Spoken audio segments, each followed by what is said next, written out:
All right, our next inductee this afternoon is Don Olvers, and here to introduce his son is another Hall of Fame member, just last year, I believe, Mike Emmett. Come on up, Mike.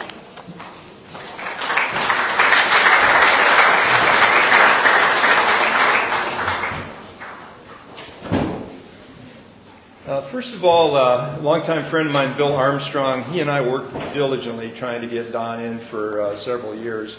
And Bill couldn't be here. He's got a one-year-old granddaughter whose birthday was this weekend, so he's at home. But Bill put together a nice audio presentation. It's about 3 minutes long, and it's a Bill Armstrong perfect. Everything's you'll enjoy this. So I'm going to play it for you. I hope this works.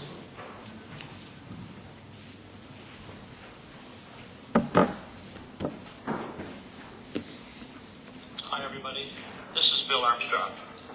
I wish I could be with you in person today for the induction of my friend Don Olvers. But if you'll indulge me, I'd like to take about 3 minutes to say a few words about him. Don Olvers was the physical and intellectual powerhouse behind the Balloon Flyers of Akron. He was, in large measure, responsible for the revival and preservation of the sport of gas ballooning in the United States. And if you didn't know that, well, it's because Don was a reserved man who worked quietly to achieve results. I was honored to have flown with him at the very beginning of my career in gas ballooning and at the end of his. As Mike Emmett will tell you, we chose Don as the senior aeronaut of our club to serve as our flight instructor and our mentor.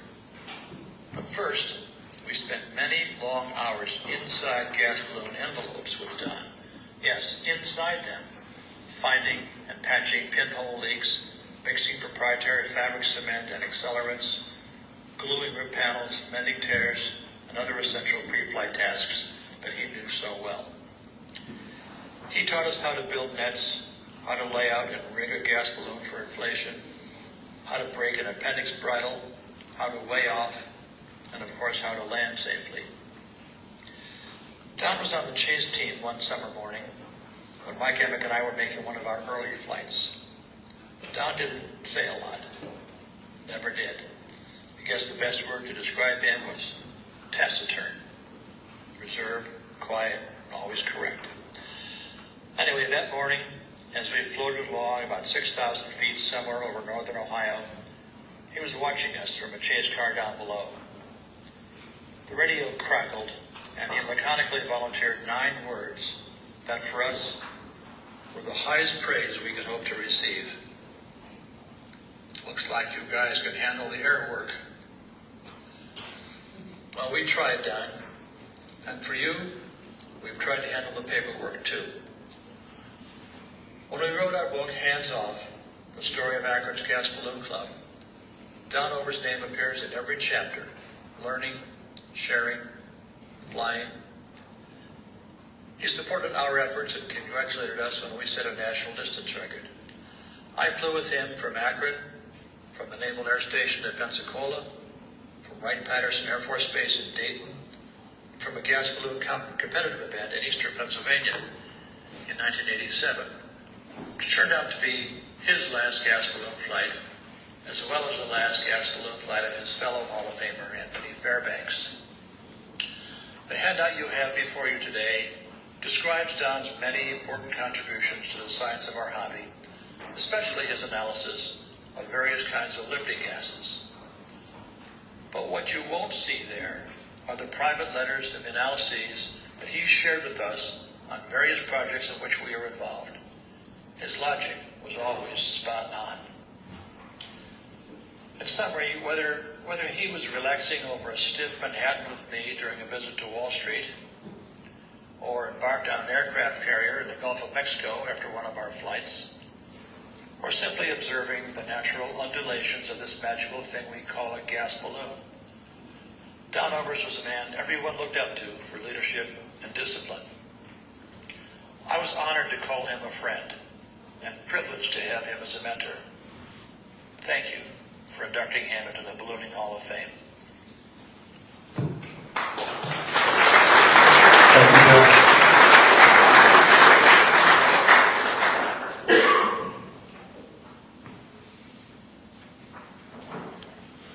I first met Don Overs in 1971 at the 50th anniversary of the Lakehurst Naval Air Station.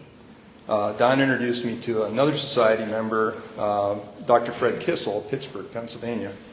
Fred was tethering his Raven AX-8 105,000 cubic foot envelope with a Picard basket and burner on it inside hangar number 5. So Don whispered in Fred's ear, and that's where I got my first balloon ride, first tethered ride. And then a year later, 1972, Fred took me for my first free flight. Interestingly, however, I first saw Don in 1963, and you're probably wondering how that occurred. I was 7 years old. I was walking home from Sireling Elementary School in Akron when I observed a silver balloon flying over my neighborhood. It had the words U.S. Navy on the side. I was very interested because my dad served in the Navy in World War II. As it turns out, this was Don's solo flight. It was in a National Lighter Than Air 19,000 cubic foot hydrogen balloon that launched at Akron Fulton Airport. I vowed that day I too would fly in a balloon someday. And like Orv, I always thought I would fly. I always had flying dreams even before I flew. But 20 years later, Don would give me the training to fly in a gas balloon. As Bill Armstrong mentioned in his remarks, we were both honored to have received our gas training from Don. I never flew in a hot air balloon with Don, but I was fortunate enough to have flown in gas balloons from Akron Fulton Airport, Wright-Patterson, and at the same competitive event with Bill in Springtown, Pennsylvania, which was Don's last balloon flight. And on that flight, I was honored to give Don his last biennial flight review. Don would give help to anyone who asked for it. On several occasions, Don helped me with engineering help and volume calculations on experimental hot air balloons I built for successful world record flights. In the early 90s, I made many phone calls to Don, discussing problems and engineering data with him when I was a co-captain on the Earth Winds Round the World project. That was the attempt from Reno, Nevada. His counsel helped me with my decision to withdraw from that project. Don did not tell me what to do, but after he analyzed the data, in his low-key manner, he suggested that I keep my parachute on the entire flight. There were 2 major system failures on that flight, and if the project had followed Don's advice, one failure would not have happened. As Bill Armstrong said, I too am privileged to have had Don as a friend and mentor, and it's certainly an honor to be here today. With that being said, I would like to introduce Mike Overs, Don's son, and his daughter-in-law, Dora. Mike and Dora traveled from their home in Maryland to honor Mike's father, Don, and his significant contributions to the science and sport of ballooning. Don's influence and love for aviation led Mike in his pursuit of a career as a naval aviator. Mike piloted both the A-7 Corsair and the F-18 Hornet, logging over 2,200 hours and 505 arrested landings on 6 different aircraft carriers. Mike finished out the rest of his 41-year career as a civil servant with the Department of the Navy. It is my pleasure to introduce Mike, callsign Bender, Overs.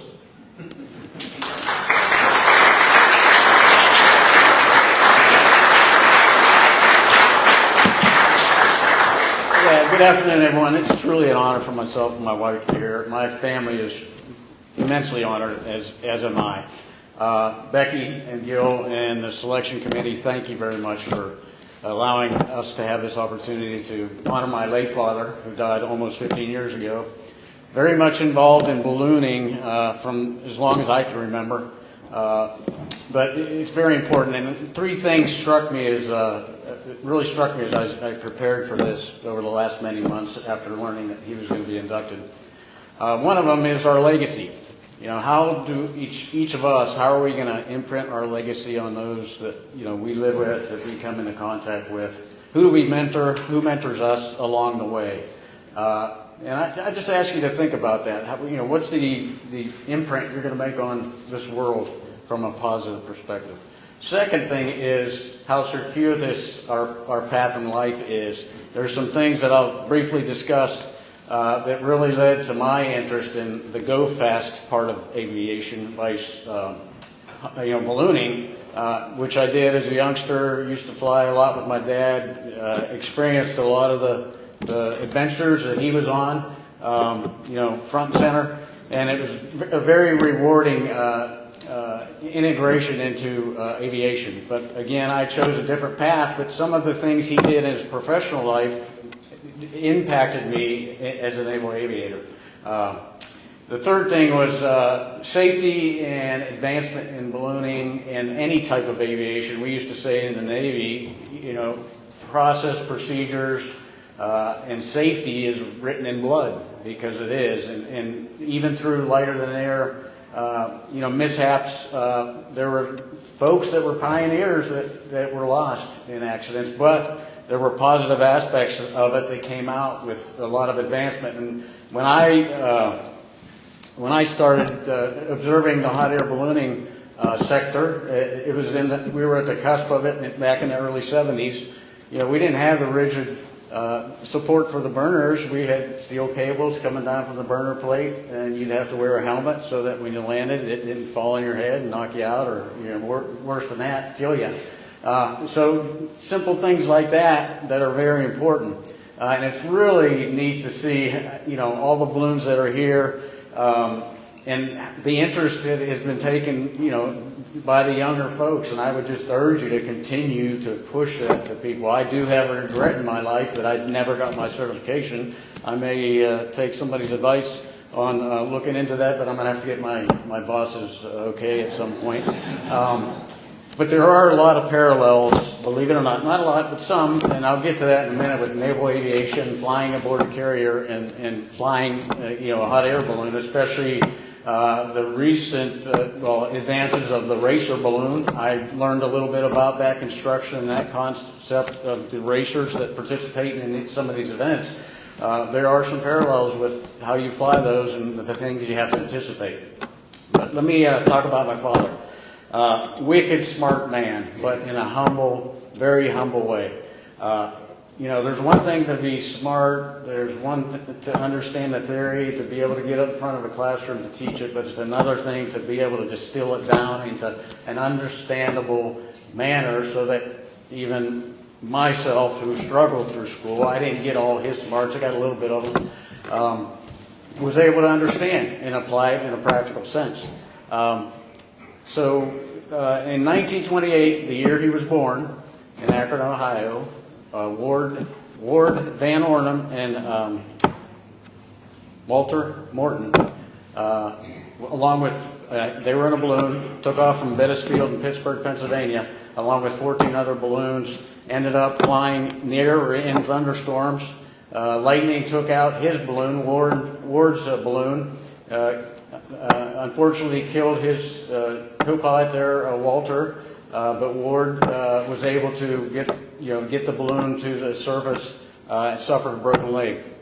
And Ward, along with Augie O'Neill, were the gentlemen that eventually gave my father his certification in gas ballooning in the 50s. But Bettis Field played an important role in my dad's professional life as a nuclear fuels engineer for Westinghouse. And it played an important part in my career as a naval aviator with the USS Dwight D. Eisenhower. But through my dad's early, upbringing, he got a single-engine pilot's license in the Akron area, as well as working with Goodyear and fixing and building blimps or pieces of them, as well as going to college at Carnegie Mellon and University of Akron, getting his mechanical engineering degree. Ultimately going to the Army, ending up in Germany for his tour. And what did he decide to do? He decided to go to Hugo Echner's residence and search him out. He was the commander of the Graf Zeppelin at one point, had a lot to do with that technology, the Hindenburg, etc. And again, the circuitous path of life will come back later in 2005, where my dad had some did some work to disprove a theory of the Hindenburg disaster. I'll try to circle back to that if I remember. But after that, he came back and got very much involved with ballooning, gas balloon mostly. And him and his cohorts, Jim Contos, Roger Wolcott, Art Swanson, all mentioned in this book, and this is not a paid advertisement, by the way. But I would urge you to read it. There's a lot of great history in here from the earliest pioneers of ballooning. So he had a lot to do with the theory. They used to, originally they went and used coke gas from a steel mill, free gas. They figured out a way to, get it from the what the steel mill was exhausting, and inflated their balloon and did flights with that. Eventually getting the hydrogen and helium and all that type of thing. But a lot of theory associated with that. My dad could fix anything. I never ever recall an instance where he called in anybody to fix something in the house. And I'll tangent off for a second here. There was one time, I was probably maybe 12, 13. I go outside and my dad needed me for something. He's up on the roof and I said, "Hey Dad, what are you doing up there?" Or I at least was thinking it. And he said, "I'm trying to unclog a toilet." I said, "You're trying to unclog a toilet? Well, do you need a plunger?" He said, "No, I got what I need." He had a garden hose and he was near the vent pipe. And we all have vent pipes in our house to, keep us from having sewer gas back up in the house and other things. But he tried the plunger thing from inside, couldn't get it unplugged, went up there in the vent, put the garden hose down, fed some water, told me to turn the spigot on, fed some water down the vent pipe, and magically it unclogged the toilet inside. And that all had to do with fluid statics and fluid dynamics and those sorts of things, pressures, all that stuff. And I didn't understand. I took those college classes, but I did not understand, the practical side of house. And he was very good at that.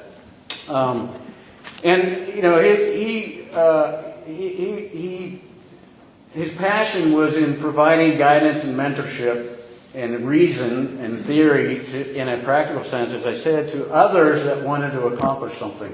Mike mentioned the Earth Winds flight that my dad provided some wisdom and some theory and calculations, etc. to.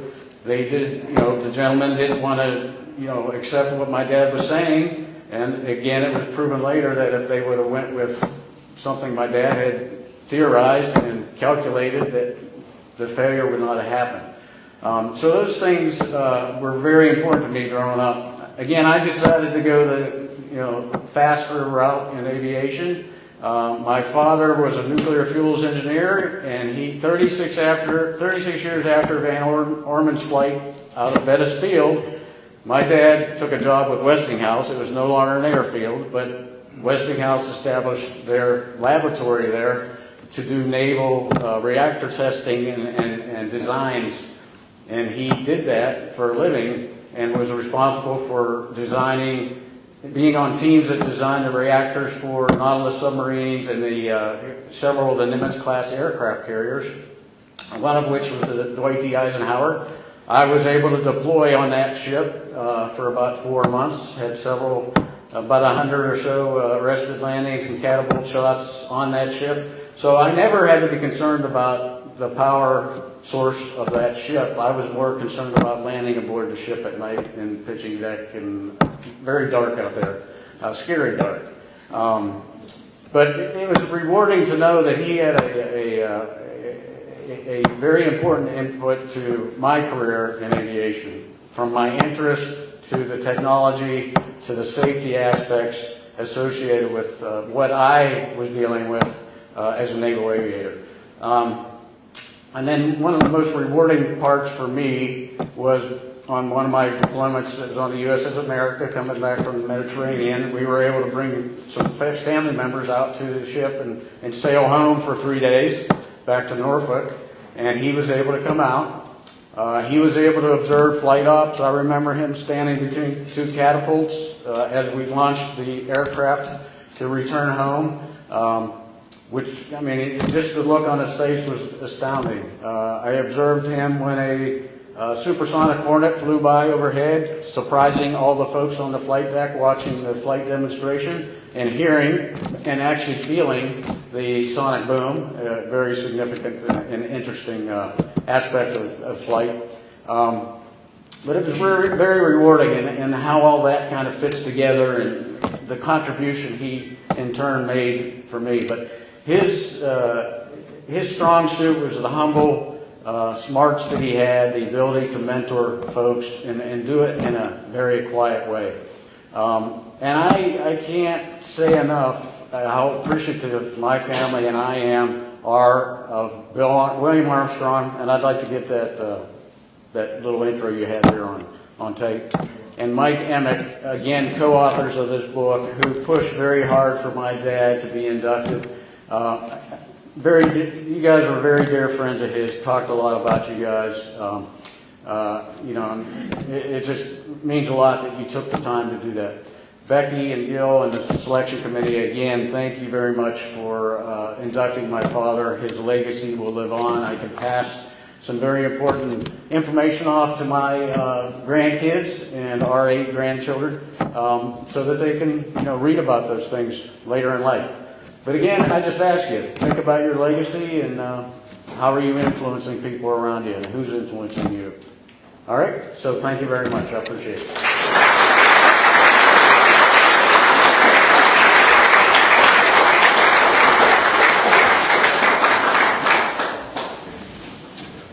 Well, this is Mr. Overs, and it says, as much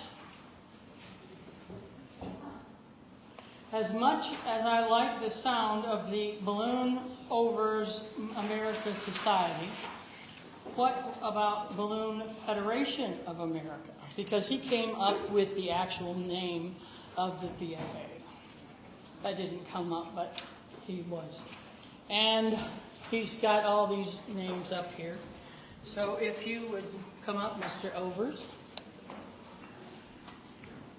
And this is a pin that the BFA gives. And Thank you very much. Thank you. Thank you. Yeah. Appreciate it. Oh, here.